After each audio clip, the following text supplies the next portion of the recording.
Free land. In 1862, the U.S. Congress passed the Homestead Act. This law permitted any 21-year-old or immigrant with the intention of becoming a citizen to lay claim to 160 acres of land known as the Great American Prairie. After paying a filing fee, farming the land, and living on it for 5 years, ownership of the land passed to the homesteader. People came from all over the world to take advantage of this opportunity. By 1900s, over 60,000 claims have been filed. Wow, that's a lot. I'm ready to read You're right? a Oh, a book. I didn't know what you said. Life on the prairie. The homesteaders faced many challenges. Everything about the prairie was extreme. The land was flat and treeless, and the sky seemed to go on forever. On a tall grass prairie, the grass sometimes grew to more than 10 feet tall, so taller than Mommy, Maddie. It is said that riders on horseback could pick wildflowers while dismounting. Women worried about their children getting hopelessly lost in the grass because it was so tall. Summer brought endless days of heat when the surface temperature could exceed temperatures of 100 degrees. Whew, that's hot. Periods of drought, rainstorm. Did you say ha-ha? No, it's hot. Oh, hot. I was supposed to say, don't be saying mean stuff like that. But 120 degrees, we only see like 100 and, I don't know, 10. Or 1. Well, we see like 110, so imagine when it's really, really hot, it'd be hotter than that. Periods of drought, rainstorms, tornadoes, swamps of grasshoppers that could destroy fields of crops, and never-ending wind challenging settlers. Winters were long and cold. Blizzards were so strong that they could trap livestock and homesteaders under the snow. During the long winter of 1886, horses and cattle died when their breasts froze over the ends of their nose, making it impossible for them to breathe. Building a home while establishing a farm was a challenge for even the most experienced farmers. But the free land, abundant wildlife, and richness of the soil made the challenges hard to resist. Choosing your homestead, choosing the right location for a homestead was very important. Maddie, can you stop with that? Newly arrived settlers known as Maddie, can you stop with that? Stop pushing music on it, please. Known as sodbusters, looked for land which featured a stream or creek and small rolling hills which served as windbreakers. Easily access to planted railroad lines were also an asset because it meant easier to ship goods and livestock to market. Once the land was selected, the homesteader went to the land office to make sure that the property was not already taken and to file a claim. One of the requirements for fulfilling the claim was to build a home to live in within 6 months. Choosing the right side for a house was nearly as important as choosing the right claim. Building next to a small hill provided some protection from the constant wind. Being near a stream meant easy access to water, but building too close to those could flood and a real danger. And that's true still today. You know that, Maddie? Building a house without trees or stone to build with, homesteaders had to rely on the only available building material, prairie sod, jokingly called Nebraska marble, Sod is the top layer of earth that includes grass, its roots, and the dirt clinging to the roots. Building a sod house was a lot of work and often took many weeks, especially if the settlers' nearest neighbors were too far or unable to help. Because tents or the top of a covered wagon provide little comfort or shelter from the prairie wild weather, many settlers began building dugouts. Dugouts were small, dark spaces into the side of a hill that could be made quickly and were much warmer than the drier than tents. Many people built a solid house right in the front of the dugout and then used the dugout as another room. So it was kind of like a cave. You've seen a cave, haven't you, Maddie? Mm-hmm. That's what it kind of sort of looks like. Cutting sod was a very difficult task. Motorized tractors weren't commonly available to farmers until the 1910s. Give it back to her, Maddie. Farmers in the 1800s used mules, oxen, or horses and special plowed equipment with curved steel blades to cut through the tough roots of the sod. The sod were so tough that the plow cut throughout the sod, a loud tearing sound was created.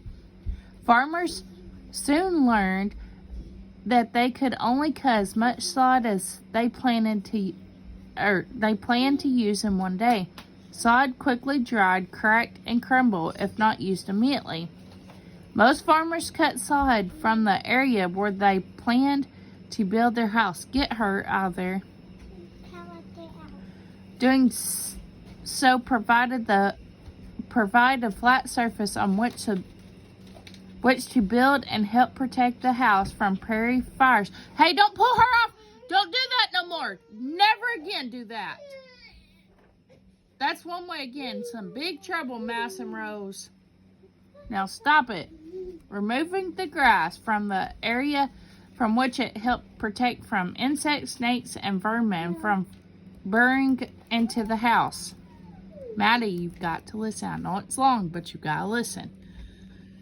Building the house. Most homesteaders cut bricks that were 18 inches by 24 inches long and weighed around 50 pounds each. Approximately 3,000 bricks were required to build a 16 by 20 foot house.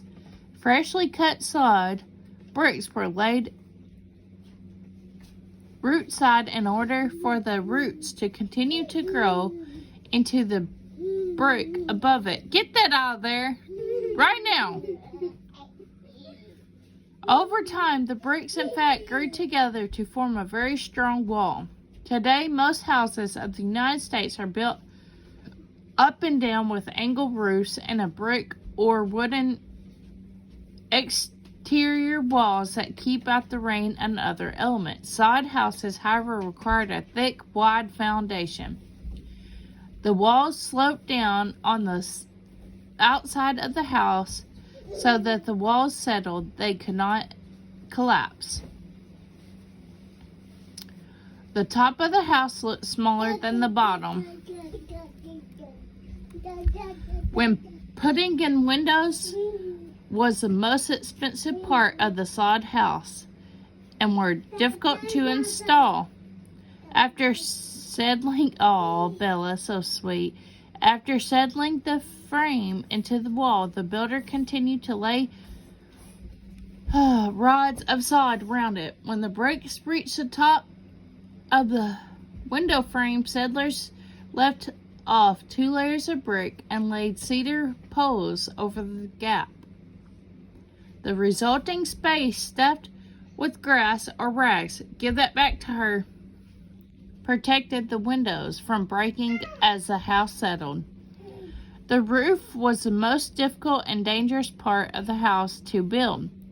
The lack of normal roofing materials like wooden shingles or slate tiles led to the inventive use of natural materials. A series of cedar poles held up layers of brush tiled into bundles, mud, grass, and sod. These roofs were a constant source of irritation and concern. Dirt or water, depending on the weather, fell from the ceiling. Most of the time, people hung muslin sheets from the ceiling to keep dirt from dropping into their food or an occasional snake from falling onto their bed. Oh my God, that'd be scary. Roofs that became too wet sometimes collapsed. When they were ready to move in, people were surprised by the coziness of dugouts and sod houses. They were cool in the summer, warm in the winter, and good shelter from the wild prairie weather. The fact that they were basically made up of dirt made them virtually fireproof. Oh, that's awesome. Bless you. She didn't sneeze yet, but she's about to, sound like. Turning a sod into a home. Most sod houses were about 16 feet by 20 feet and only had one room. Furniture was kept to a minimum due to the lack of space. Beds and tables were often built right into the walls. Many people slept on pallets that could be moved out of the way during the day. Crowded conditions meant they had some household objects like sewing machines were kept outside when the weather was good and had to be squeezed inside when rain or snowed.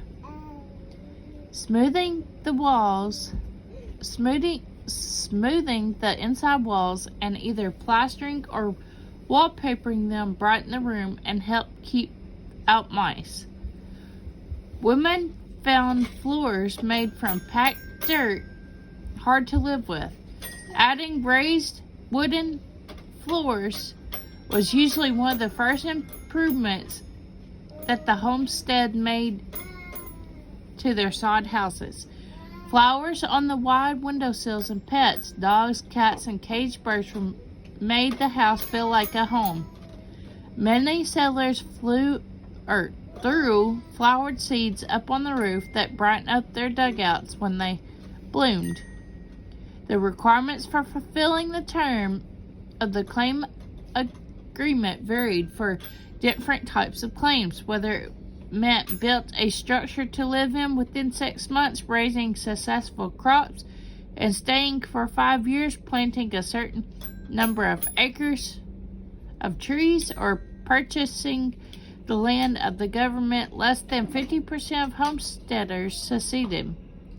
Bad weather, illness, accident, or loneliness could all bring a homesteader's dream of land ownership to a bitter end. Those who failed went back home or continued moving west. For those who stayed, time and experience often led to more successful crops and eventually to moving out of the sod into a frame house. Most soddies became barns or storage buildings.